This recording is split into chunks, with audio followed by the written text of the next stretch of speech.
Queridos alumnos, queridas alumnas, un placer volver a verles a todos ustedes. Muchas gracias a quienes están en clase presencial. Sé que los que ven la clase grabada les encantaría estar con nosotros, está armando un lindo ambiente antes de aquí. Hay una pugna ahí entre el equipo frío y el equipo caliente, ¿no es cierto? ¿Quién prefiere el invierno? ¿Quién prefiere el verano? Pero la verdad que es muy lindo poder tener esta previa. Así que si algún día se quieren sumar con nosotros, bienvenidos sean, ¿no? La próxima previa que vamos a tener es sobre comida. Vamos a hablar sobre comida, ¿ok? Vamos a ver quién hace los mejores platillos, porque es la única manera que tienen de coimearme. Es la única forma que tienen de coimearme. Yo, tengo una debilidad que es un asado con mandioca, ensalada de papa y una linda copa de vino. Así que bueno, no soy tan complicado, ¿verdad? No soy tan complicado, pero bueno. Bienvenidos entonces, queridos alumnos, alumnas, a su clase de espiritualidad cristiana. Estamos ya en la cuarta clase de esta materia. Bendecimos al Señor por el avance que hemos venido trayendo.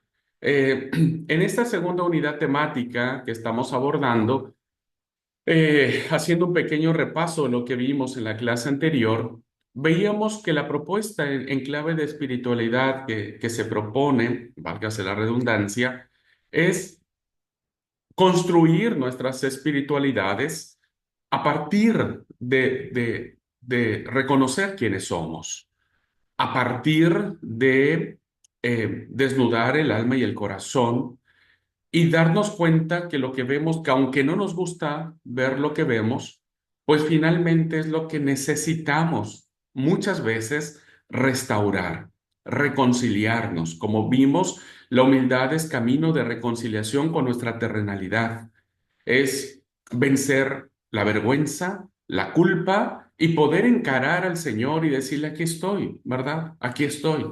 Eh, Tal vez muchos de nosotros como Adán podemos decir, bueno, es que tuve miedo y me escondí, pero aquí estoy, ¿verdad? Aquí estoy. Y eso es parte fundamental. Ahora, vamos a avanzar un poco más para profundizar en este concepto de la espiritualidad desde abajo y vamos a analizar que esta es una espiritualidad profundamente bíblica, que está presente. Solo que a nosotros se nos ha enseñado que los héroes de la Biblia parecen ser santos, parecen ser impolutos, parecen ser personajes, hombres y mujeres que fueron tan buenitos, ¿verdad? Que eso les permitió estar en las páginas del texto sagrado. Y la verdad es lo contrario, ¿verdad? Porque la gran mayoría de ellos, si no es que todos, excepto nuestro Señor Jesucristo, tuvieron que enfrentarse con su propia realidad humana, con su propia fragilidad, con sus pecados, con sus taras, con sus limitaciones, con sus malas decisiones. David, aunque fue, el testimonio bíblico dice que después fue un hombre conforme al corazón de Dios, tuvo que enfrentar las consecuencias del desastre en su familia, ¿verdad?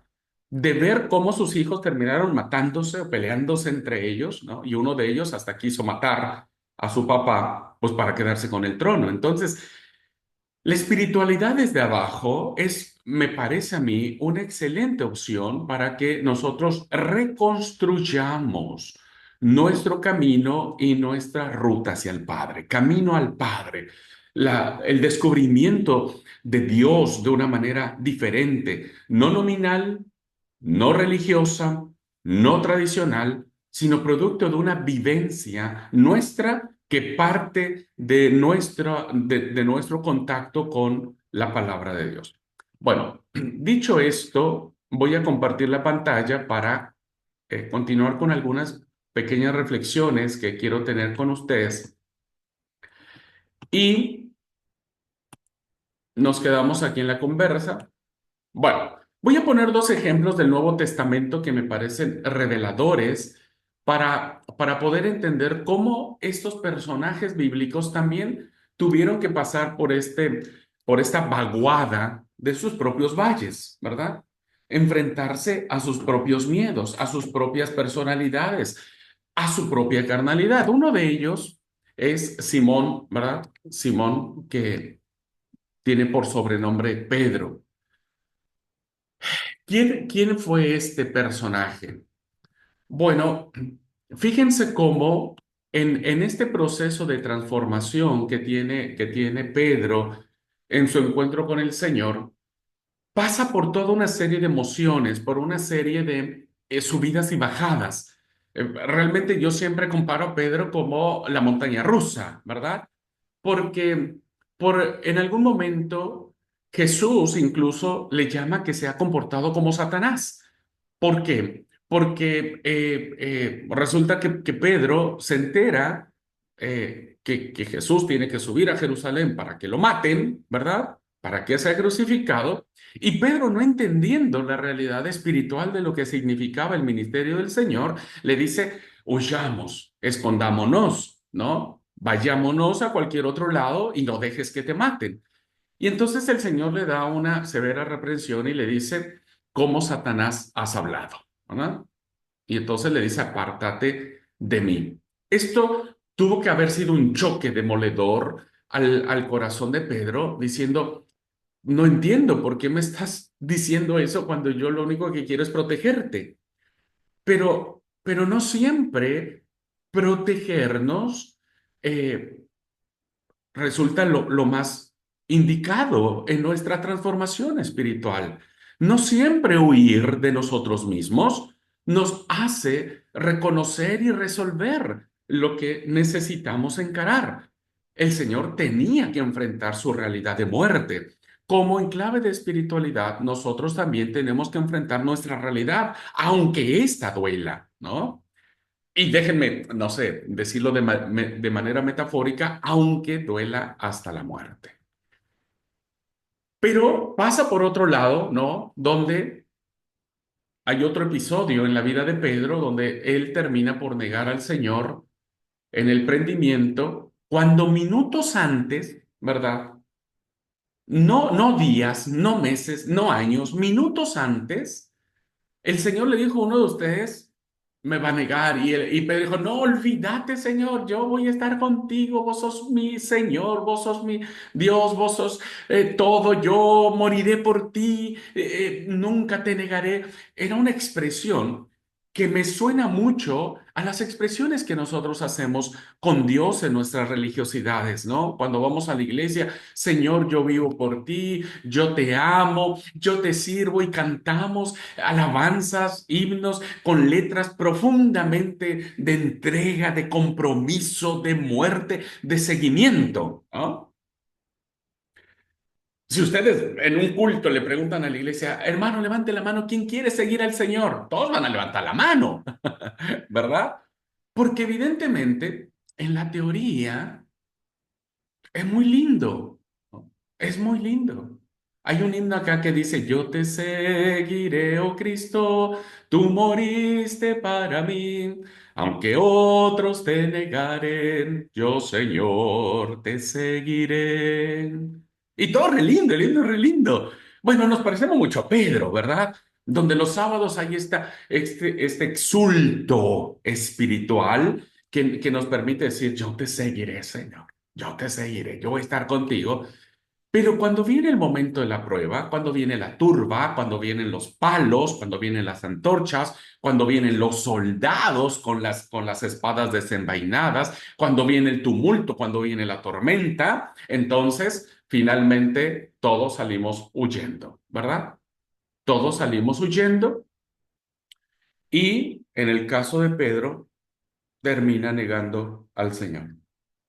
Creo que eso fue y siempre será en clave de amistad, ¿verdad? En clave de amistad siempre será lo más difícil de afrontar la traición. Creo que a todos nos duele la traición. Si alguna vez te han traicionado, sabes lo que significa que te traicionen, ¿no? Creo que es el golpe más letal que alguien puede recibir. El problema es que pocas veces nosotros reconocemos que nosotros hemos sido los traicioneros, ¿verdad?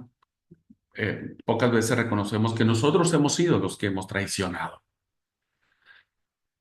Y entonces, evidentemente, cuando viene alguna prueba, alguna turbulencia, alguna crisis de fe, cuando nos atacan las dudas, cuando vienen los dardos encendidos del enemigo apuntando directamente al corazón, terminamos huyendo, ¿verdad?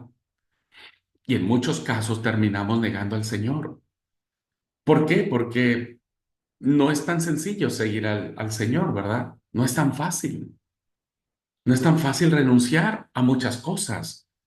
Nosotros estamos dispuestos por morir al Señor, pero no somos capaces de llegar puntuales al culto, por ejemplo, ¿no? ¿Por qué? Porque nos costó trabajo levantarnos, porque nos da fiaca, porque estamos cansados, porque tenemos otras actividades, porque hay partido de fútbol y bueno, prefiero ir a jugar fútbol que ir al momento de oración, por ejemplo. Entonces, ya en la práctica, ¿no? Terminamos negando al Señor. Y entonces está el resultado, ¿verdad? Después de haber traicionado al Señor, hay un llanto profundo, un llanto amargo. Yo no me quiero imaginar, no sé si alguna vez ustedes han llorado de esa manera, yo muchas veces, ¿no? No podés parar. Los ojos se te hinchan, ¿viste? Así grandotes, rojos, ¿no? El fluido nasal te sale por todos lados, las lágrimas salen, te pones rojo, hay una serie de descompostura en tu cuerpo. No sé, parece que alguien te agarró de los cabellos y te los alborotó todo porque terminas hecho percha. Y, y eso fue lo que le pasó a Pedro, ¿verdad? No fueron dos lagrimitas que le escurrieron a Pedro por haber traicionado al Señor. Su llanto fue amargo, la amargura de la traición, el peso de lo que representaba el reconocer. ¿Viste cuando te das cuenta que dices, te cae el 20, ¿verdad? Decimos, te cae el peso de la realidad de decir, Dios mío, ¿qué hice, Señor? ¿Qué dije? ¿Por qué lo hice? ¿Por qué hice tal cosa? ¿Por qué no fui lo suficientemente fuerte para vencer la tentación? ¿Por qué caí? ¿Por qué sigo haciendo lo que estoy haciendo? ¿Por qué sigo siendo lo que estoy siendo? Y entonces hay un llanto amargo de reconocer que somos de lo peor, ¿verdad? Que no valemos nada. Seguramente Pedro fue lo que sintió. Sintió profundamente el peso de su traición y la culpa lo acusó de manera terrible. Eh, y pasaron varios días con esa culpa. Eso es terrible, hermanos, porque finalmente esto rompe cualquier relación. Si alguna vez te han traicionado a vos, sabrás que no es fácil y a veces parece imposible volver a establecer relaciones de confianza con esa persona. A lo más podríamos decir, ok, está bien, no pasa nada, te perdono, pero no volvés a ser nunca más mi amigo. Entonces, si alguien nos ha traicionado, pues sabemos que difícilmente se recuperan las relaciones de confianza. Y si nosotros hemos sido los traicioneros, pues sabemos que va a ser muy difícil remar para volver a construir esa confianza.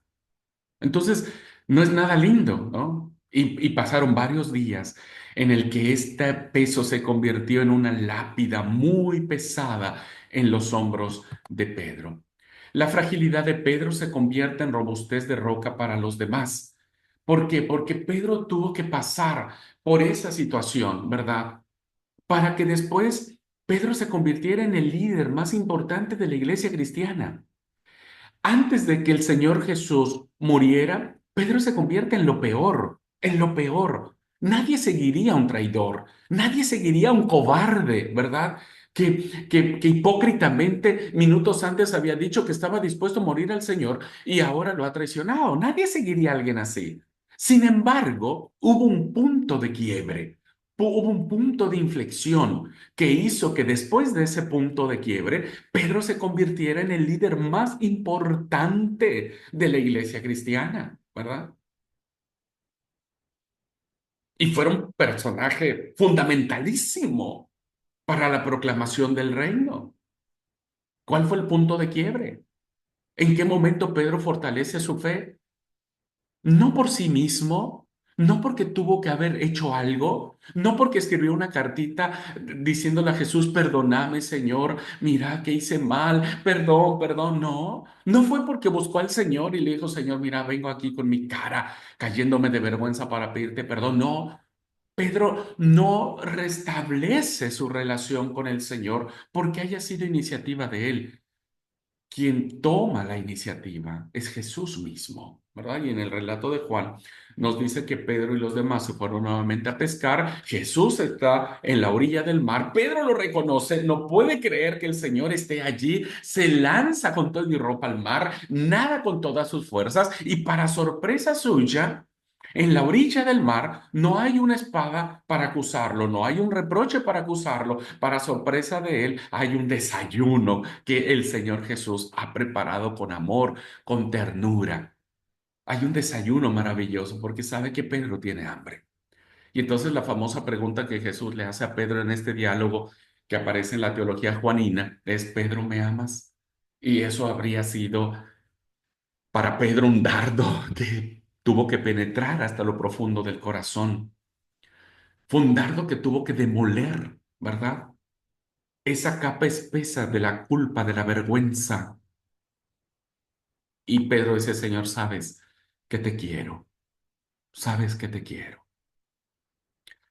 Entonces, la fragilidad de Pedro se convierte en una roca sólida, pero no por él, sino por la gracia de Cristo. Nosotros no somos lo que somos por nuestros títulos, por nuestros nombramientos eclesiásticos, por los lugares donde hemos estudiado, por donde hemos vivido, por el apellido que podamos tener, por la absoluta gracia de Dios.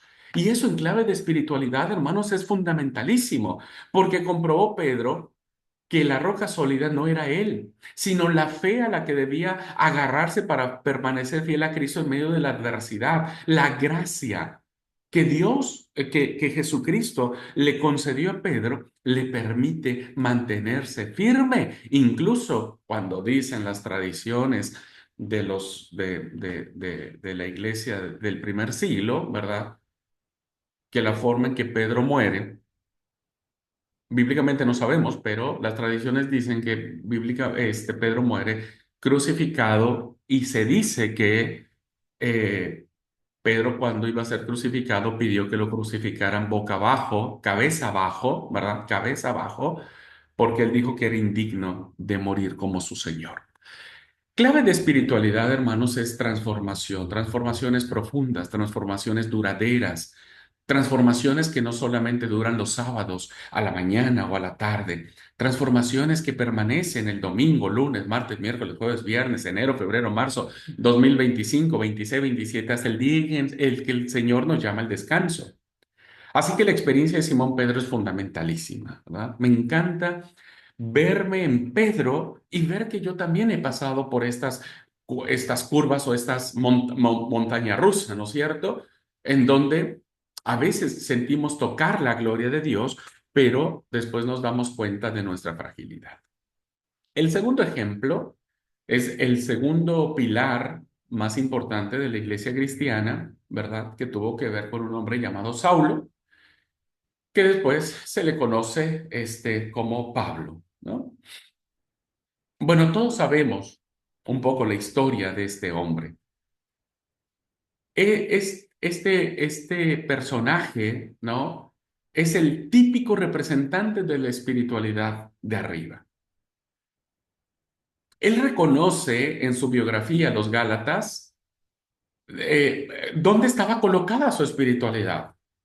Dice, hacía carrera en el judaísmo más que muchos compañeros de mi generación, por ser mucho más fanático de mis tradiciones ancestrales. ¿Dónde estaba cimentada su espiritualidad de Saulo? En sus méritos, en esta competencia religiosa que enfrentó con sus compañeros de generación, de escuela, de seminario, diríamos, ¿no? Pablo conocía a Dios y la pregunta es, ¿creía que sí? ¿Creía que sí? Porque Pablo, o Saulo, Pablo, había crecido en la diáspora, ¿no? Era un judío perfectamente instruido en las tradiciones del Antiguo Testamento. Por supuesto, conocía perfectamente la Torá, los profetas, y eso lo hacía sentir orgulloso. Hay, habemos muchos, por eso digo, voy a tratar de incluirme, habemos muchos hermanos, muchos cristianos, que nuestra espiritualidad está basada en nuestros propios méritos, ¿verdad? Hay muchos hermanos que creen que su espiritualidad está basada porque conocen muchos textos de la Biblia. Conocí a un líder de la iglesia, un pastor muy amado y muy querido por mí. Lo he de confesar porque después tuve una relación muy personal con él. Pero al principio, cuando yo lo conocí, me era chocante ver a veces su arrogancia que yo consideraba en ese momento, ¿no? Cuando pasaba a predicar, él pasaba con su Biblia, pero nunca la abría. Nunca abría su Biblia, pero nos decía todos los textos de la Biblia tal y cual, con capítulo, versículo y recitados de una manera impresionante. Entonces era así como, wow, para mí era chocante, pero por wow, qué lindo, ¿no? Yo no podría hacer eso nunca. Bueno, hoy más o menos, pero necesito leer. Bueno, ¿qué es lo que pasa? Que a veces nosotros estamos, muchos cristianos estamos inmersos en eso, ¿no? Yo soy espiritual porque soy líder de jóvenes, porque soy diaconisa, porque soy diácono, porque soy maestro, porque soy el presidente de la comisión de los jóvenes provincial o nacional, o porque soy el presidente del Consejo General Ejecutivo, o porque soy abogado, o porque tengo una maestría, o porque tengo un doctorado. Y entonces pensamos que el conocimiento que adquirimos puede sustituir nuestra relación con Dios. Ojo, yo no estoy diciendo que está mal que conozcamos, lo que estoy diciendo es que no podemos inventar la experiencia de la espiritualidad transformadora en conceptos, ¿verdad? No se capitaliza por conceptos. Nadie es más espiritual si se aprende de memoria los 150 salmos que hay en el Antiguo Testamento. Te volvés espiritual cuando al menos un versículo de esos 150 salmos transforma tu vida. Un versículo. Esa es espiritualidad. En el caso de Pablo, ¿verdad? ¿Qué es lo que sucede? ¿Qué es lo que tiene que suceder? Y pues se tiene que caer, no sabemos si iba de un caballo, de un camello, de lo que sea, ¿no es cierto? Pero tiene que caer de donde está. Alguien le tiene que conectar con su terrenalidad.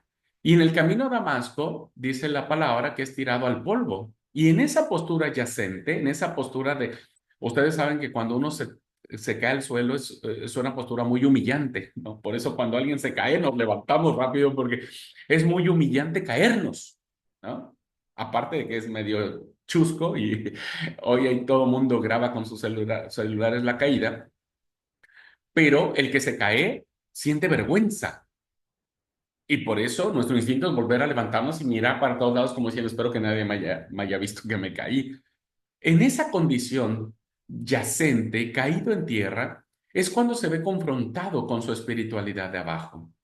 Él ya está en tierra, solo, impotente. La furia con la que iba a Damasco a apresar a los cristianos se ha desbaratado. Ya no es más el gran personaje que lleva cartas de autoridad por parte de las autoridades del Sanedrín para hacer esta labor. Ya no. En esa situación cae en cuenta de que es Cristo mismo el que está actuando sobre él y transformándolo. No sé, creo que a ustedes les falta un poquito más, pero bueno, cuando lleguemos a la carta, al libro de Hechos de los Apóstoles, hablamos sobre esta experiencia de conversión de Pablo y explicamos, ¿no es cierto?, que hay dos preguntas fundamentales. Yo lo dije apenas en otra clase que estoy dando, este, a veces en lo sencillo ahí está la profundidad de una verdadera espiritualidad, en lo sencillo. Pablo le hace dos preguntas al Señor, chiquitas, cortitas, pequeñitas, pero profundas, transformadoras. La primera es, ¿quién eres tú? ¿Quién eres? Porque para que haya una verdadera transformación, queridos alumnos, todos debemos tener la diáfana claridad de quién es el Señor. Ya expliqué en la clase la semana pasada que nuestro modelo de espiritualidad perfecta es Cristo, es Jesús, pero mucho me temo que nosotros no le conocemos.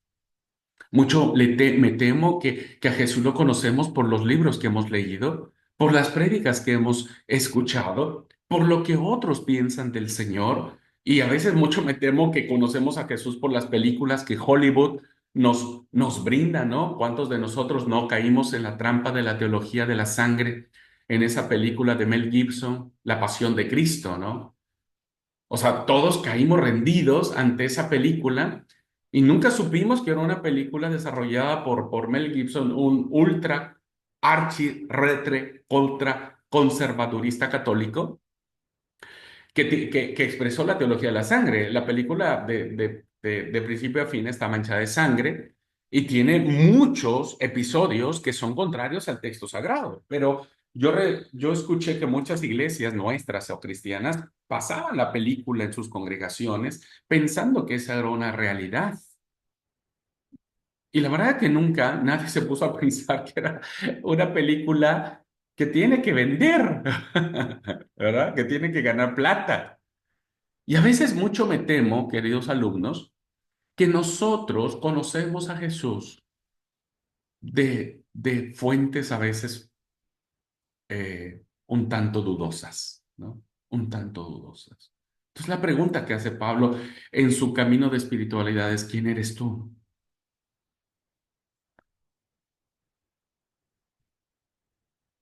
Y la segunda pregunta es, ¿qué quieres que haga? Bueno, ahí ya está. Me ganaste, me venciste, me venciste. Bueno, ¿qué quieres que haga? Y la transformación de Pablo termina en las palabras que se cree que fueron las últimas palabras de Pablo en Timoteo, cuando dice, yo ya corrí la carrera, ¿no? Yo ya gané la batalla. Porque este proceso de transformación fue permanente, ¿no? Y miren que Pablo pasó por una y por muchas, más de las que nosotros podemos pasar, mucho más. Pero su espiritualidad estuvo cimentada de tal manera que tuvo que reconocer quién era Jesús y cómo Jesús fue guiando su vida, la fue forjando, se fue introduciendo. Ay, Pablo tuvo que cambiar sus estructuras que él tenía. Tuvo que romper sus estructuras. No fue fácil, por lo menos 3 años le costó a Pablo tener que entender ahora cómo sus estructuras tenían que verse bajo la lupa, bajo la luz de Jesús. Y hay muchos cristianos que les cuesta trabajo cambiar sus estructuras, porque a veces crecimos en aspectos sectarios o contrarios a la palabra, ¿verdad? Y entonces nos cuesta trabajo mirar la perspectiva de la vida cristiana bajo la óptica de Cristo. Por eso, la humillación de su manifiesta y dolorosa enfermedad sirve para abrirse a la gracia de Dios. Él sabe, ¿no? Él sabe qué fue. Por eso, si ustedes son cuidadosos en el libro de Hechos de los Apóstoles, por lo menos hay 3 veces en que Pablo platica sobre esto. Porque fue su punto de quiebre. Porque fue el lugar donde él tuvo la oportunidad de decir, este es mi antes y este es mi después. Y hay un pasaje maravilloso en Corintios cuando Pablo sufre una enfermedad que muchos piensan que pudo haber sido epilepsia u otra enfermedad. Y dice, 3 veces le he pedido al Señor que me lo quite y 3 veces el Señor me ha dicho que no y solo me ha dicho, bástate mi gracia. Eso es espiritualidad, eso es transformación, eso es querer seguir confiando en el Señor de una manera sumamente especial. Consecuentemente, queridos alumnos, cuando nosotros tomamos y tocamos este punto, ¿verdad? Eh, nos ayuda a pensar que evidentemente nuestras espiritualidades, ¿no es cierto?, están basadas en o, o en la culpa como Pedro o en los méritos como Pablo, ¿no? Pero en cualquiera de los casos, en ambos casos, tuvieron que ser quebrantados, tuvieron que ser, diría yo, pulverizados, ¿no? Para poder entender esta realidad. No, no siempre lo que conocemos, si no se pasa por el tamiz de la experiencia del espíritu, ¿verdad? Es muy probable que estemos ah, teniendo un día de camping, ¿no? Diría yo. Bueno, gracias Felipe por la otra aclaración. Sí, muchos dicen que era problema en la vista, que no veía bien por el texto que aparece en Gálatas donde dice les escribo con letras grandototas. No, más allá, cualquiera que haya sido, Pablo lo único que recibe es su ah, gracia. Y en clave de espiritualidad, eso es lo que a veces necesitamos. Ahora, dejemos de lado un poco a Simón, Pedro, a Saulo, Pablo.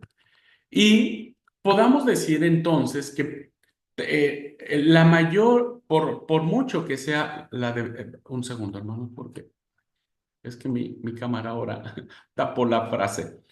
Cuanto mayor sea la debilidad humana, más queda de manifiesto la eficacia de la gracia. Pablo lo expresó maravillosamente bien cuando él dice, porque cuando soy débil, entonces soy fuerte. Cuando me conecto con mi terrenalidad, y no solo es para culparme, no solo es para decir, Abraham, sos re pecador, sos re mentiroso, sos re egoísta, seguís teniendo malos pensamientos, sino mi reconciliación es para aceptar lo que soy y a partir de ahí, entonces ascender a la gracia absoluta del Señor, una gracia que nos hace fuertes, ¿no? Por eso, cuando dejamos de culpar a los demás, que esto es muy propio de muchos de nosotros cuando pasamos por situaciones en la vida, cuando pasamos por situaciones difíciles, ¿no? ¿Cuál es nuestra reacción primaria? Culpar a otros. Es que el otro tuvo la culpa, es que mi esposa tuvo la culpa, es que el pastor tuvo la culpa, es que el líder tuvo la culpa, es que mi jefe tiene la culpa y todos tienen la culpa. Y nosotros, cuando no somos capaces de reconocer que somos parte de esa situación, entonces hay como un bloqueo para reconocer nuestras debilidades y nuestras flaquezas. Y evidentemente cuando alguien no es capaz de reconocer y decir, el problema soy yo, ¿verdad? El problema soy yo. Entonces no llegaremos a la grandeza de la fortaleza espiritual.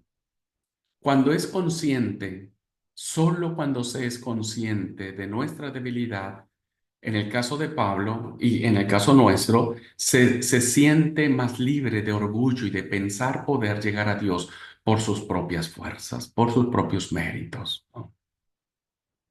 Lo voy a ver ahora con mayor detenimiento en algunas parábolas.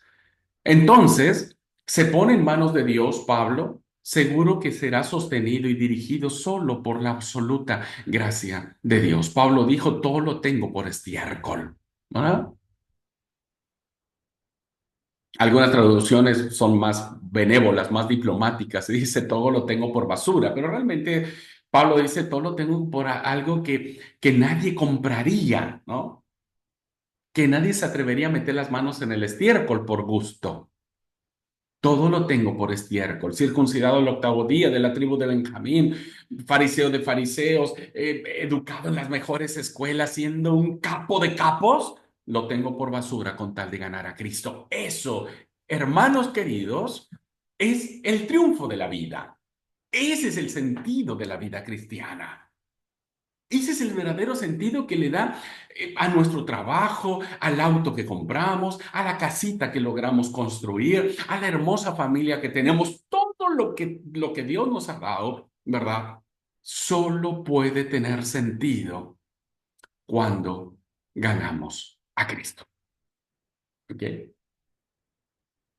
Y eso es, creo que, liberador. Desde mi muy humilde punto de vista, es liberador. Al menos para mí ha sido liberador entender que todo esto que Dios me ha regalado, solo lo puedo vivir plenamente en Jesús. Ahora, dejemos a Pablo y a ellos, ¿no es cierto?, allí y vayamos al personaje más importante, a la persona más importante del cosmos, que es Jesús. Curiosamente, solamente el Evangelio de Mateo plantea un nombre que tiene un significado, no lo vamos a abordar ahora, pero que le dice Emanuel. Dios con nosotros, algunos creen que la traducción es Dios en nosotros, cualquiera que sea, eh, el Evangelio nos dice que Jesús es Dios mismo, ¿verdad? encarnándose con nosotros. Jesús, el Emanuel de Dios, ¿verdad? Viene a este mundo a ensuciarse las manos con nosotros. Hay un libro que dice, Dios se mudó al vecindario. Quienes hemos vivido en un vecindario, no sé si aquí se llama en Argentina igual, la verdad que no he reparado en ese nombre, donde hay varias casas reunidas. Sé que le llaman barrios o no sé, otro nombre, pero el chiste es que son varias casas que se conectan en sí mismas, ¿no? Y que todos se conocen y que a veces los vecindarios, en el contexto del autor que les platico, pues son siempre... Es como la Villa 31, eso quiero decirle a los hermanos aquí en Argentina. ¿No? Es como esas villas feas, pobres, peligrosas, etcétera. Entonces, este enunciado del autor que dice Dios se mudó al vecindario viene en ese sentido. O sea, Dios vino a mudarse al peor lugar, ¿no? Donde hay hombres y mujeres todavía siendo re pecadores. Pero eso es lo absolutamente asombroso de la gracia de Dios. Ahora, en clave de espiritualidad, ¿verdad? En la actitud de Jesús, vean cómo, si consideramos la manera de enseñar, de proceder de Jesús, de su actuar, de sus gestos, de su mirada, de su toque, vamos a descubrir siempre que Él estuvo muy conectado con la espiritualidad desde abajo, por la sencilla razón de que Jesús intencionadamente se dirige a los pecadores, a los publicanos, a las prostitutas, porque es curioso, hermanos, que solamente quienes viven en las miserias de su propio pecado y que los acusa son los que están más abiertos a la gracia y al amor de Dios, son los que están dispuestos a escuchar, ¿verdad? A escuchar. ¿Por qué creen que a Jesús lo culpaban de eso? Mira, ese tipo se sienta con las prostitutas. Y ustedes saben lo que es una prostituta, ¿no? Creo que no ha cambiado mucho el concepto desde el siglo primero hasta ahora. Seguramente las mujeres con las que el Señor Jesús se sentó a comer no iban vestidas con una pollera hasta los tobillos y una blusa que les cubría hasta el cuello. Obvio que no. Evidentemente eran personas que se dedicaban a esa profesión, que tenían relaciones sexuales para ganarse la plata. Los publicanos que nadie los quería, ¿no es cierto? Y Jesús se sienta con ellos a escuchar sus historias. Jesús se sienta con ellos mientras está comiendo, mientras parte el pan, mientras están allí en convivencia, escuchando sus historias de cómo ellos se sienten usados, usadas, cómo se sienten menospreciados, menospreciadas. Es Jesús, ¿verdad? Dios mismo juntándose con aquellas personas que el estatus social no les permitía tener, ¿verdad? Que no les permitía tener.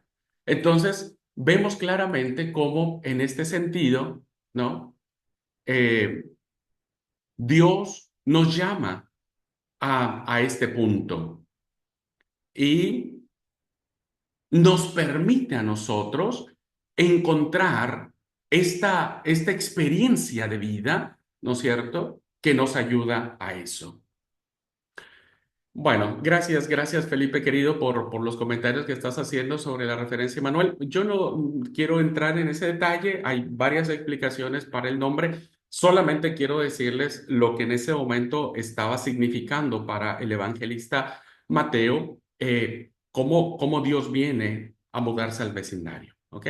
Así que bueno, muchas gracias por tus comentarios. Seguramente van a ser muy valiosos cuando abordemos los sinópticos y ahí nos demos cuenta la profundidad del nombre Emanuel. Pero la verdad que interesante lo que nos platicas. Bien, entonces, ¿qué es lo que quiero decir? Que este Jesús, ¿verdad? Que es Dios mismo, ¿no? Está metido en las personas que necesitan la gracia de Dios, que necesitan escuchar a Dios. No así otros que de alguna manera, ¿no? Se sienten justos, se sienten perfectos, se sienten que lo saben todo. Porque estas personas, que todos sabemos que eran los fariseos, van a reducir frecuentemente sus instintos sus intentos de perfección a un monorítmico girar en torno a sí mismos. Porque cuando no estamos abiertos a la gracia de Dios, cuando hay algo que obstaculiza nuestra propia comprensión de lo que somos, ¿verdad? Entonces, no hay una forma de poder abrirnos a la gracia liberadora del Señor. Por eso vemos a un Jesús tierno, a un Jesús misericordioso, con los débiles, con los pecadores. Por eso hablo en esta clave de espiritualidad de Jesús. Lo vemos tierno. Es el que toca a la mujer, es el que abraza al niño, es el que sana y resucita a la hija enferma agónicamente o muerta. Es aquel que permite que las personas se sientan atraídas por él y que él pueda no tener, ¿no? Un hacha en la mano, sino que los acepta, permite que lo sigan, permite que incluso lo usen, ¿no? Porque seguramente muchos de ellos seguían al Señor solamente para obtener la comida que necesitaban. Pero aún así, Jesús es tierno, muestra compasión, muestra misericordia, pero también vemos que es aceradamente duro en su crítica contra los fariseos. Es aceradamente duro con aquellos que creen que lo saben todo, que lo pueden todo, que saben interpretar la ley, que saben conocer los principios de la Torá, que han impuesto un montón de cosas en ellos mismos y en el pueblo que les han impedido acercarse, que no pueden tocar al leproso porque está inmundo, porque la ley lo prohíbe. Sin en cambio, Jesús no solo toca, los abraza, los sana, los restaura, les da una nueva vida, los asciende a una dignidad mayor.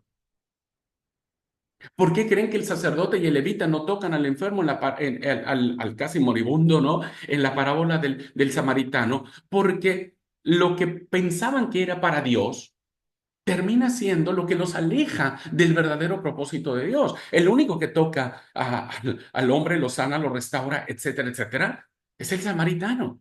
Es aquel que entiende que el verdadero propósito es amar al prójimo. Los fariseos encarnan típicamente la espiritualidad desde arriba, ¿no?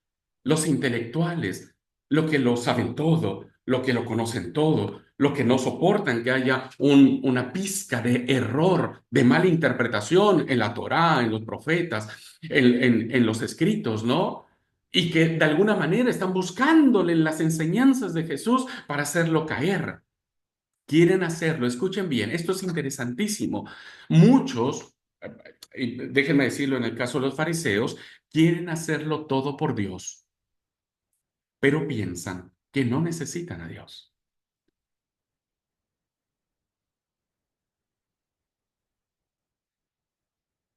Y evidentemente, hermanos, en esto que estamos analizando, pues nos lleva a la conclusión de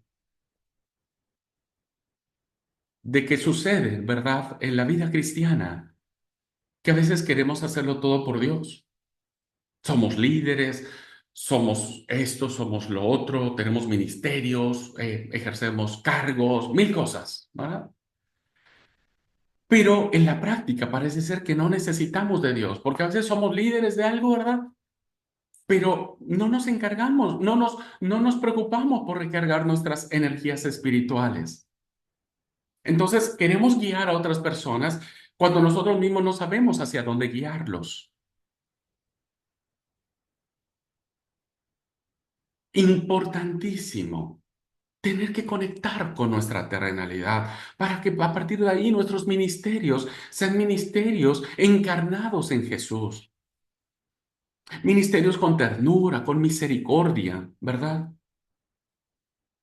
Sin condenar al que se equivoca, sin juzgar al que es distinto a nosotros, sin, sin, sin dictar sentencias y veredictos con aquellos que a nuestro juicio merecen la muerte, diríamos, ¿no? Merecen recibir el castigo, porque finalmente nosotros no seríamos quien como para pedir algo así.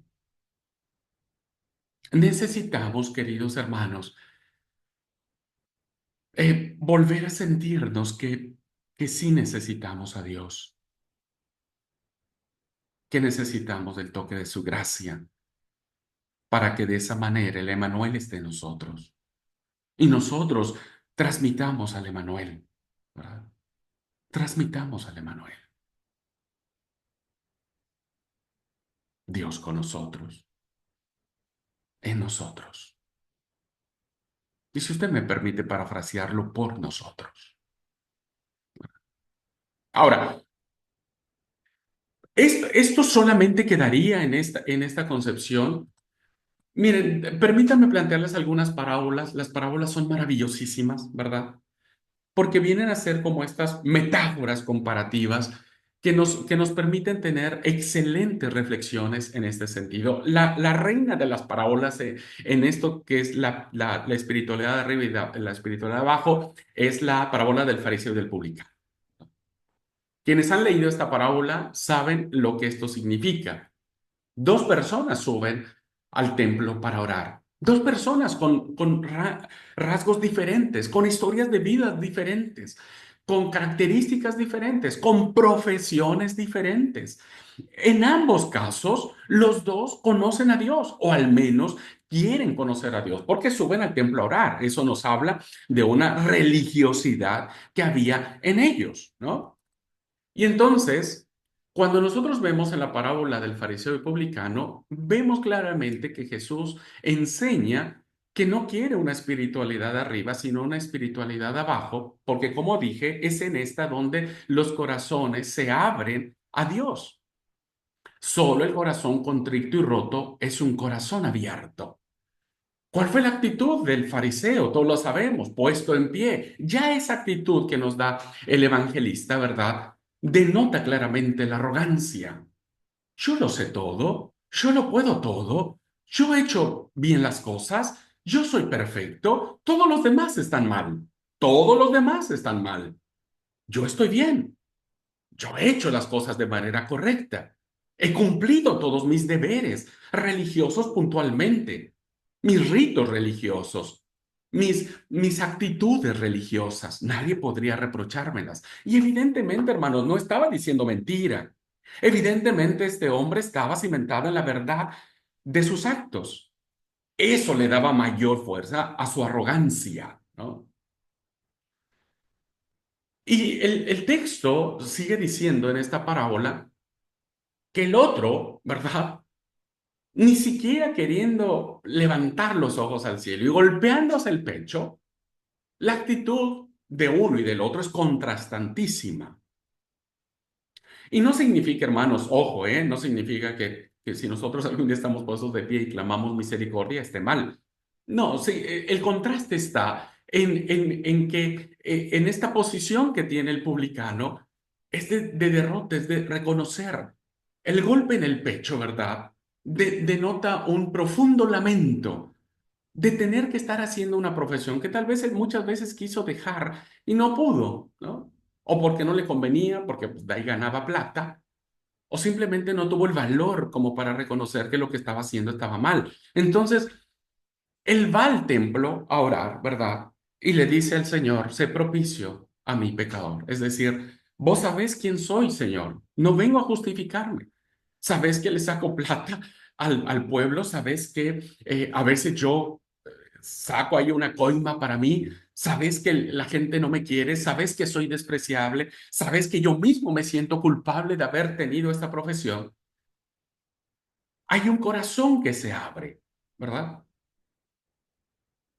A veces el intelecto impide, la meritocracia impide reconocer, ayudarnos a reconocer que somos pecadores. Se los digo por experiencia, hermanos, a veces, no, no, no sé si a veces o siempre, bueno, ahí tengo alguna duda, pero pongámosle que siempre cuando uno se presenta ante Dios, lo que menos se te ocurre pensar es con qué cosas me voy a presentar a Dios como para que le agrade yo más. Pues simplemente uno se presenta. y uno abre su corazón al Señor. El publicano reconoce sus pecados. Es perfectamente consciente de que no puede poner en orden todo el desorden causado. No puede o no quiere, cualquiera que sea el caso. Esa sería una muy buena reflexión, ¿verdad? No quiere o no puede. Pero en cualquiera de los dos casos, él está consciente que ha causado mucho mal. Por eso se golpea contrito el pecho mientras en su perplejidad se acoge a la misericordia de Dios. Y entonces entendemos en esta parábola de Lucas que el comportamiento de un pecador así es lo que lo justifica ante Dios. Ahora, solo voy a dejar ahí para que ustedes lo reflexionen, ¿no es cierto? Pueden estar en acuerdo o en desacuerdo, como ustedes gusten. Pero la parábola termina diciendo que el que salió justificado, pues sabemos quién fue, ¿no? Es decir, el que salió justificado, perdonado, amado, abrazado, sabemos que fue el que se abrió a Cristo, ¿no? O a Dios. Lo que no sabemos, porque el texto, la parábola no nos lo explica, al menos no nos lo dice de manera concreta, es si el publicano, después de bajar del templo que fue a orar y ser perdonado, dejó su profesión. No lo sabemos, ¿verdad? No sabemos si siguió siendo publicano o no. Y vuelvo a repetir, en cualquiera de los casos, póngale, vamos a poner la suposición de que siguió siendo publicano. Déjenme plantearlo en esos términos, por favor. No lo sé, porque el texto no lo dice, entonces no voy a asegurar algo que no sé. Pero supongamos hipotéticamente el escenario que él baja perdonado y vuelve a ser publicano, vuelve a su misma profesión. Y entonces la pregunta es, ¿Dios no sabría que este hombre volvería a hacer lo mismo? Si Dios sabría que este hombre volvería a las mismas andadas, ¿por qué lo justifica? ¿Por qué lo perdona? Es más fácil entender y decir, bajó del templo y dejó de ser publicano y se convirtió, no sé, no sé, en un trabajo más decente. Carpintero, zapatero, qué sé yo, no sé. Para nosotros sería más fácil decir, bueno, listo, dejó de ser lo que era, ¿verdad? Cambió completamente su vida y se convirtió en una persona de bien. Para nosotros sería muy fácil entender eso, pero también existe la otra posibilidad. No nos lo dice el texto, pero a mí me encanta ver esa hipótesis y decir, aun cuando el Señor sabía que esta persona podría volver a sus mismas andadas y que tal vez poco a poco iría cambiando sus actitudes y demás, no importando eso, le ofrece misericordia, le otorga su perdón. Eso es gracia. Pasa lo mismo con nosotros, hermanos. ¿Cuántas veces nosotros no hemos ido ante el Señor y le hemos dicho al Señor, Señor, perdóname? Mira, yo he hecho esto, he hecho lo otro, mira, he sido de lo peor, he cometido tal actitud, tal decisión, perdóname. ¿Qué hace el Señor con nosotros? Pues nos perdona, por supuesto que nos perdona. ¿Qué hacemos nosotros al siguiente día?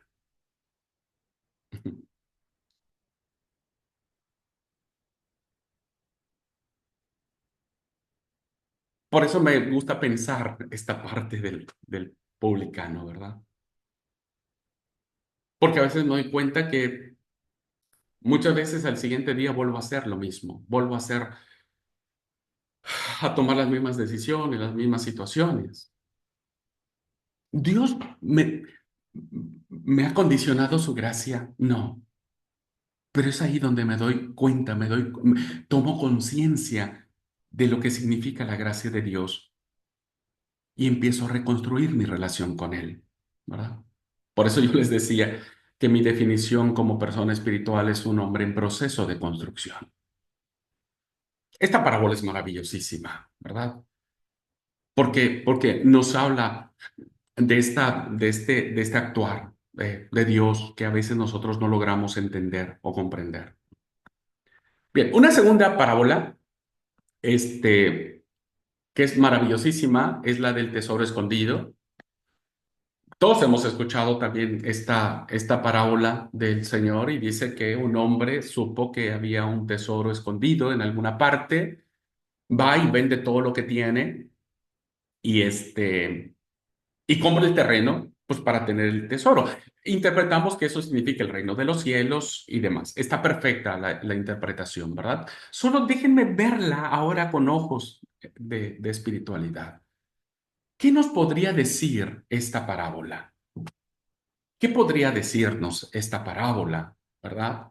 En cuanto a nuestra experiencia, ¿no? Bueno, en primer lugar, déjenme plantearlo desde el punto de vista del Señor Jesús.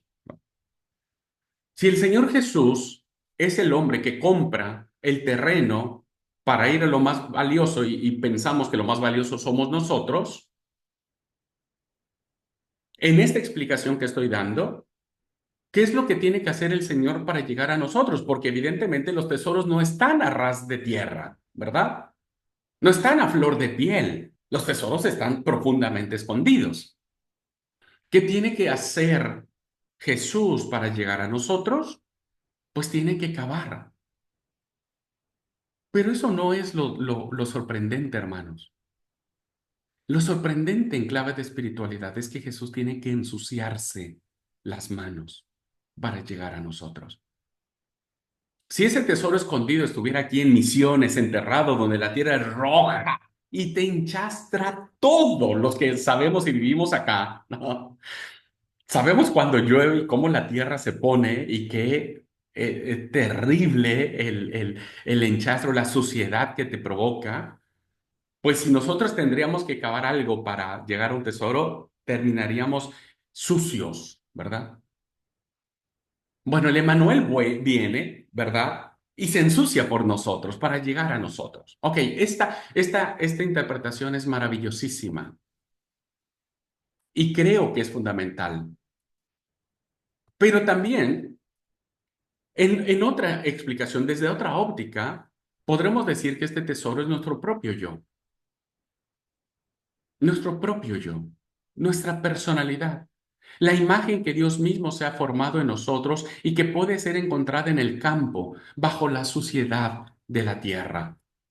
El tesoro no estaba en una cápsula de cristal, no estaba en una casa de mármol y de oro. El tesoro está en la tierra que mancha, la tierra que ensucia, la tierra que no nos gusta, ¿verdad? Tener zapatillas blancas y salir a enchastrarnos, pero está allí, está encerrado en aquello que hemos desarrollado nosotros, que hemos visto nosotros, en esas cosas en que nos hemos encerrado nosotros, que hemos experimentado nosotros, en lo que he dicho de manera reiterada, en las miserias de nuestra vida. Y solo necesitamos cavar hondo para mancharnos las manos. Necesitamos ir allí. Necesitamos pasar el umbral de la sábana blanca que hemos colocado para mancharnos, para volver a sentir el dolor, el quebranto, el miedo, la humillación, el odio, la bronca, para sanar, para restaurar, para que nuestro corazón pueda estar abierto al bálsamo sanador de la gracia de Jesús. Esta parábola en clave de espiritualidad es maravillosa. Y si completamos las dos visiones que he dado, bendito sea el Señor, que Él hace todo, ensuciándose las manos para venir por nosotros, para rescatarnos a nosotros, para ensuciarse nuestras miserias y volvernos a dar la dignidad que hemos perdido. Me encanta esta parábola. Hay una más, ¿no? Quiero, si ustedes me permiten, avanzar al final de la clase y después tomamos un tiempo para charlar. ¿Les parece? Así que si alguien tiene alguna pregunta, alguna duda, algún comentario, al final de la clase ya no termino, ya no tardo, perdón. Otra parábola maravillosísima es la de la perla preciosa. Igual, un hombre supo que había una perla preciosa de gran valor, vende todo con tal de adquirir esa perla, ¿no? Igual. hacemos el mismo ejercicio. En clave de los ojos de Jesús, es maravilloso porque parece ser que la perla, pues las perlas son de gran precio, ¿verdad? Las perlas son muy costosas. Las verdaderas perlas, hoy un collar de perlas, hermanos, híjole, cuesta muchísimo. Entonces, nosotros podríamos pensar que somos esas perlas, ¿verdad? Que el Señor no duda en pagar lo que tenga que pagar por venir con nosotros. Ahora, en clave de espiritualidad, ¿verdad? En esta segunda visión, ¿qué es lo que significa para nosotros? Bueno, eh, la perla es signo de la presencia de Cristo en nosotros. Pero fíjense que las perlas se forman en las llagas del molusco. El molusco, ¿no? Lo que está allí, las conchas, no son creadas para ser perlas. Resulta que para que sea una perla, tiene que pasar un granito de arena que se introduzca en el molusco y se coloque dentro de él. El molusco reacciona porque dice, hay algo dentro de mí que no pertenece a mí y entonces lo empieza a atacar. Instintivamente el molusco empieza a atacar ese objeto extraño que es una pelotita una pizquita de tierra que entra, ¿verdad? O de arena. Y entonces lo empieza a atacar con su propia constitución, ¿verdad? Y lo empieza a envolver como protegiéndose. Pero es muy doloroso porque empieza con una llaga, le empieza a hacer una llaga al molusco. Entonces el molusco reconoce y dice, algo no está bien, alguien me está atacando, pues vamos a defendernos. Y empieza a cubrirlo, ¿verdad? Con este nácar, producto de su naturaleza, y lo encapsula. Entonces es doloroso este proceso para el molusco. Por eso la perla se forma en las llagas de este ser vivo. Imposible descubrir el tesoro sin poner los dedos en nuestras heridas. La herida es mucho más que el punto de contacto con algo nuestro. La herida, límite de nuestras posibilidades y momento final en que ya no queda más remedio que rendirse, es el punto y momento en que puede nacer una perla preciosa. Puede nacer una nueva relación con Cristo y sentir total dependencia de Él que puede tocar y curar nuestras heridas. Enfrentarnos a nosotros mismos duele y duele mucho. Por eso es que muchos de nosotros hemos querido tapar esas cosas, ¿verdad? Hemos querido que nadie las toque, las hemos querido sepultar en lo profundo de nuestra vida. Hemos querido pensar que no pasa nada, pero la verdad de las cosas es que pasa mucho. Y cuando alguien nos recuerda, cuando alguien vuelve a tocar el tema de lo que hemos hecho, de lo que nos han hecho a nosotros, de esas heridas que no fueron sanadas, de esa infancia que no fue restaurada, de esas malas decisiones que aún estás pagando las consecuencias de tus actos. Esas cosas, ¿verdad? Que aún duelen, hay que tocarlas, hay que tocarlas, pues para sanarlas.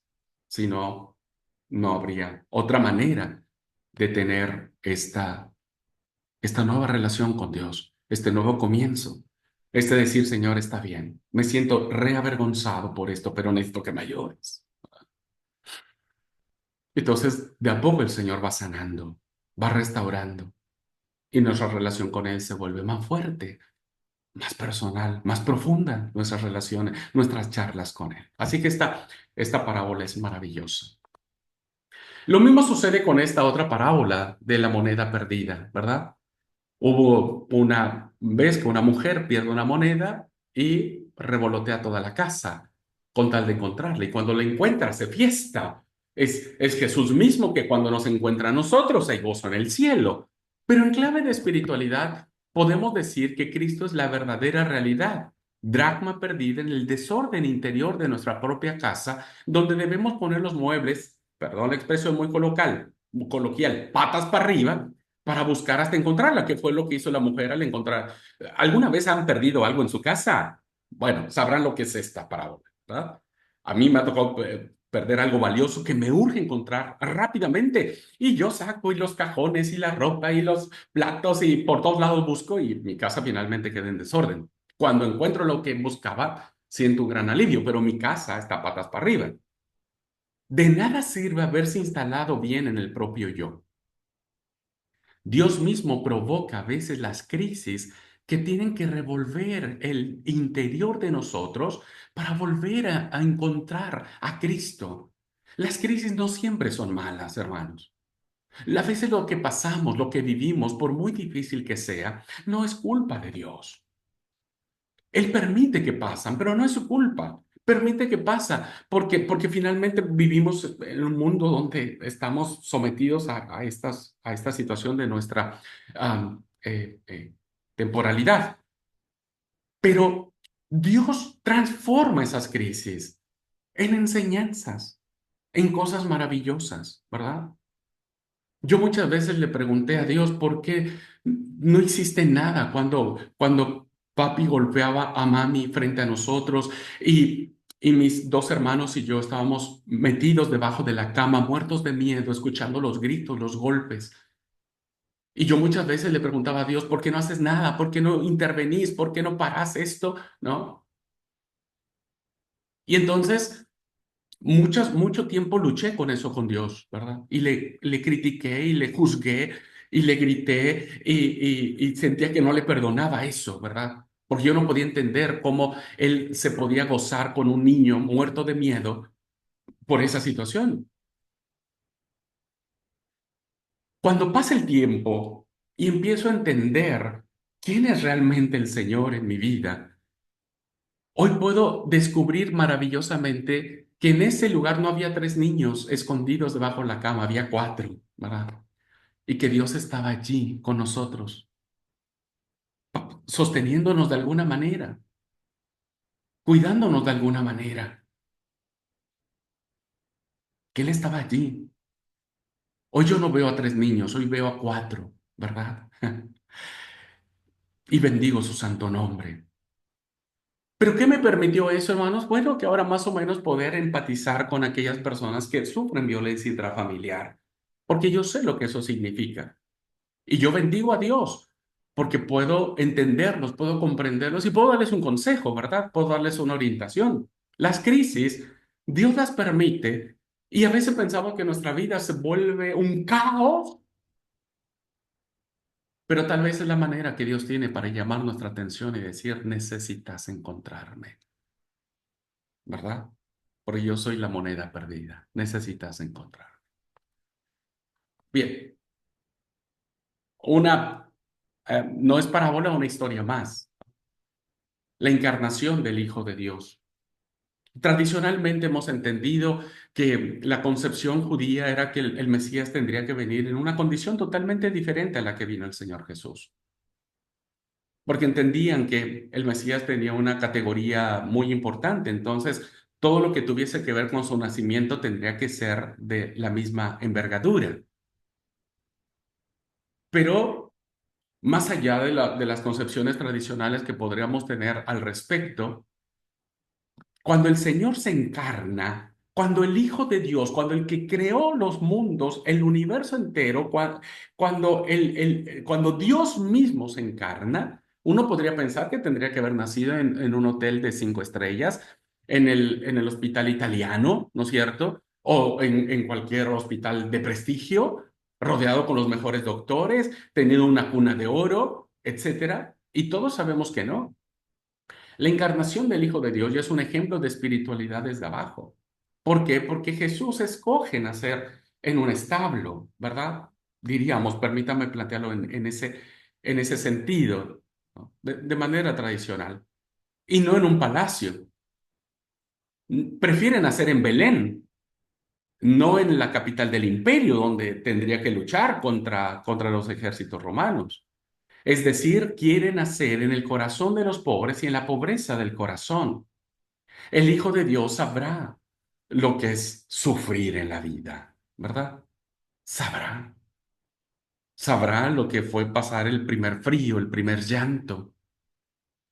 ¿De dónde sacó pañales? María no lo sé, pero le puso pañales, ¿no? Lo acuesta en un pesebre, no en una cuna de oro. El lugar donde está el Señor no es el mejor lugar que merecía el Hijo de Dios, pero Él viene a conectar con nuestra terrenalidad. Este autor, C.J. Jung, dice que no se cansa de repetir que no somos más que el establo en el que Dios nace. Para mí esto ha sido impactante, ¿verdad? Dios prefiere nacer en lugares donde hay lugar para Él, ¿no? Donde estamos abiertos a Él. Y podríamos decir, permítame plantearlo solo en esto, que espiritualmente hablando estamos sucios como un establo. Yo no digo que todos, ¿eh? No estoy generalizando. Hablo incluso de mi propia experiencia. Una época en mi vida me sentía tan sucio, tan miserable, que tuve que hacer algo para buscar al Señor. Nada tenemos presentable al Señor, pero Él quiere habitar precisamente en nuestra pobreza, en nuestra necesidad, en nuestro deseo de Él, ¿verdad? Y finalmente, en una última narración, y eso lo voy a decir, ya he hablado mucho, solamente estoy poniendo los ejemplos que nos permiten decir la importancia que tiene el, el buscar un camino de espiritualidad desde la conciencia de lo que somos, ¿no? Es muy fácil perdernos en las apariencias y en nuestras conveniencias. Es muy fácil. Por eso, clave de espiritualidad es fundamental. El bautismo de Jesús, todos sabemos cuando el Señor se bautiza, el cielo se abre mientras Él está metido en la corriente del Jordán. El agua, diríamos, de manera metafóricamente hablando, solo lo estoy diciendo de manera simbólica porque no es real. El agua se podría considerar contaminada por los pecados de los hombres que Juan estaba bautizando por un montón de personas, pero al Señor no le importa y se mete en medio de las culpas de los hombres. ¿Ah? Estoy hablando de manera simbólica, no es literal, no es literal. Pero de manera simbólica, el Señor hace este acto de meterse en el mismo lugar donde todos los pecadores, sin Él ser en esencia pecador, se mete donde están todos los pecadores para recibir la gracia de Dios. Y entonces se escucha esta voz maravillosa que confirma este acto de redención del Padre y el Hijo mezclándose con los pecadores, diciendo, tú eres mi Hijo querido, en ti hallo mi complacencia. Es Dios con nosotros. Por eso a veces uno no logra entender por qué Dios se empeña tanto en querer seguir amándonos, aun cuando hay etapas en la vida donde nos sentimos que no debería amarnos. Pero Él se empeña, ¿no? Se empeña de manera constante, de manera diaria. Termino la clase recordando estas hermosas palabras que tuvo el apóstol Pablo a la carta a los Filipenses y que nos lleva a esta reflexión, ¿verdad? Tengan la misma actitud que tuvo Cristo Jesús. Tengan la misma actitud. Él es nuestro paradigma, Él es nuestro ejemplo. En Él encontramos redención, gracia, fuerza para hacer las cosas correctas, sabiduría para ser buenos, conciencia de nuestras debilidades y flaquezas, pero con el anhelo creciente de ser cada día más como Él, ¿verdad? Hombres y mujeres en construcción. Pues es así entonces, queridos alumnos, en que hemos llegado al final de esta segunda unidad temática, que tiene que ver básicamente con una propuesta que les presento a ustedes para su peregrinaje espiritual, ¿verdad? Como un punto de partida, donde yo podría iniciar mi encuentro con el Señor. No diría yo que es la única, entendería que tal vez hay otras formas, pero en mi entendimiento y en mi experiencia, creo que esto es una excelente oportunidad de reflexionar como punto de partida para establecer una relación cada vez más apasionante, más fresca, más libre de culpa, más libre, más satisfactoria, más disfrutando este diálogo con el Señor, más dándole sentido a nuestras prácticas religiosas, más disfrutando que todo lo que tenemos lo vivimos en Él, por Él y para Él. En fin, creo que en esencia vendría a ser el propósito que uno quisiera alcanzar en la clase. Bueno, ahora sí, vamos a tomar unos minutitos. Si alguien quiere comentar o platicar algo, por favor, con todo gusto, siéntanse en la libertad. Vamos a tratar de ser cortos en nuestra pregunta o comentario, porque ya el tiempo es avanzado, así que les pido que seamos concretos en nuestro comentario, así le damos oportunidad a varios de ustedes si quieren participar, ¿ok? Miriam, adelante, hermana, por favor.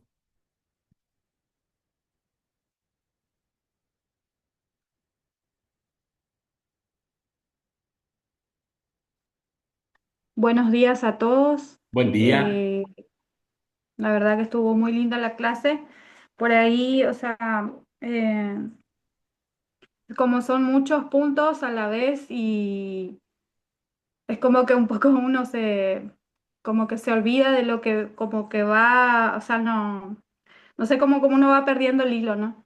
Entonces, como le quería comentar primero allá acerca de Pablo, ¿no? Que me quedé, que había levantado la mano acerca de que Pablo, con su encuentro con Jesús, ¿no? Y la humildad que él tenía, donde él habla en Corintios, donde él dice, ¿no? Que, que inclusive él fue hasta el tercer cielo, por así decirlo, que él no sabe si fuera del cuerpo o dentro del cuerpo, dice él así, no lo sé. Pero como que le fueron reveladas muchas cosas, pero él decía, pero Dios, para que no me gloríe de ese, permitió este aguijón en mi carne. Eh, y ahí es como que habla de su humildad, ¿no? Que por más que le fueron reveladas muchas cosas y al tener ese encuentro con Jesús, ese aguijón en la carne hacía que él permanezca en su humildad y no se gloríe de lo que él sabía, de lo que él este, podía experimentar con Dios. Ujú, Y con la simpleza de Jesús, que podemos aprender también, que justamente de no tener así muchas palabras sofisticadas, ¿no es cierto?, al acercarnos a la persona o nosotros mismos, eh, porque Jesús era una persona que era de palabras simples para poder comunicar. A veces decimos mucho y no comunicamos nada. Y, y ok. también en la espiritualidad, en la oración, en el ayuno, nuestro relacionamiento con Dios. Y porque como usted decía, ¿no? Por ahí podemos tener algún cargo, podemos tener mucho entendimiento de palabra, pero nuestra comunión con Dios no está. Y como una vez Dios habló conmigo, ¿no? Miriam, vos hablas mucho de mí, pero no hablas conmigo. Y eso fue muy fuerte para mí, porque realmente estaba siendo así. Muchas gracias. Gracias, Miriam, por tu comentario. Dios te bendiga. ¿Alguien más?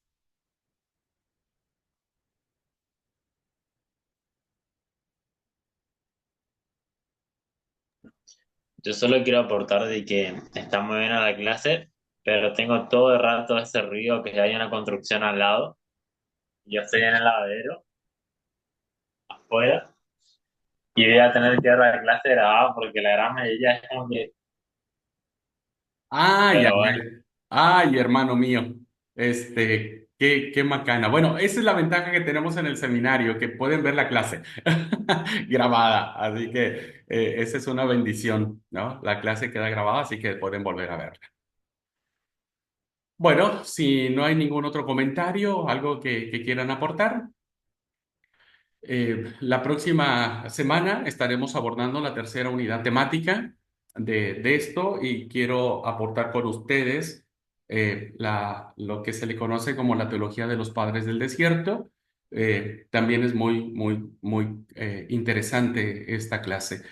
Bueno, sigan con su lectura, espero que les sea provechosa. Recuerden que la primera pregunta tiene que ver con un resumen generalizado de la lectura. Es una lectura más o menos amplia, ¿no es cierto? Y yo tomo muy en cuenta más su opinión personal. ¿Qué es lo que ustedes piensan? ¿Cuál es su reacción ante la propuesta del autor, ¿verdad? Así que bueno. Cuando termine el plazo de esto, voy a tomar unos minutitos en clase para charlar un poquito sobre la lectura y conocer un poco sus reacciones. Y bueno, eso sería. Que el Señor los bendiga un montonal, que Dios los acompañe, que Dios nos siga bendiciendo con todo el género de bendiciones. Y bueno, nos vemos mañana en clase de predicación y en espiritualidad nos vemos la próxima semana. Cuídense mucho, hermanos. Dios les bendiga. Feliz día para todos.